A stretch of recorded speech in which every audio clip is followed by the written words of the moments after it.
Greatest headlines of the century.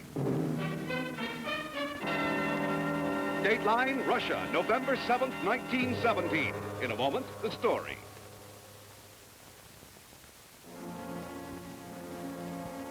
The regal splendor that was Tsarist Russia was a towering skyscraper that tottered precariously on a rotted foundation of corruption and tyranny. While Nicholas and his nobles dined on caviar and champagne, the peasants stood in the streets begging for bread. The corrosive forces of revolution slowly poured the bitter acid of unrest among the masses. Russia's participation in World War I had turned into a pathetic rout. Poorly clothed and fed, its armies, often without guns and ammunition, were falling back on all fronts. The Tsarist regime had begun to crumble from the mounting pressure of its starving and malcontented subjects. Victorious German troops were daily penetrating deeper and deeper into Russia. The death knell truly had sounded for the old order.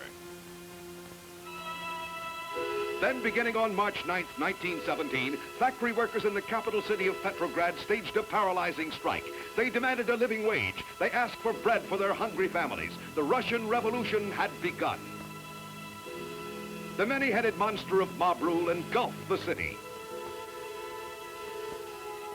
The heady wine of liberty swung the army to the workers' side of the revolt. Cheers of joy greeted the soldiers as one by one they refused to obey their commanders. Regiment after regiment defected to the side of the people against the Tsar. The Emperor Nicholas abdicated the throne as his late subjects cheered wildly in the streets. The Duma, Russia's parliament, reassembled to form the first provisional government under the prime ministership of Prince Lvov. Paralleling this august body of statesmen was the formation of a workers' council or Soviet. They claimed as their leader Alexander Kerensky. Political strife was just beginning in Russia.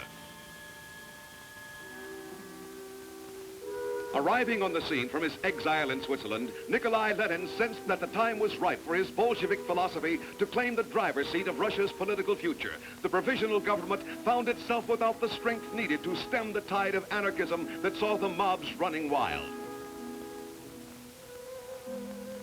November 7th, and Lenin and his followers took over the reins of government without a shot being fired.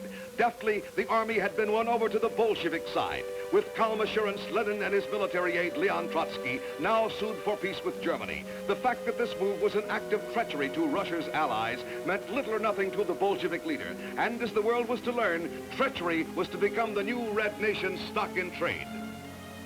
The Russian Revolution had brought with it a brand new order of the people. The birth of a major world power had been midwifed by the global fires of World War I.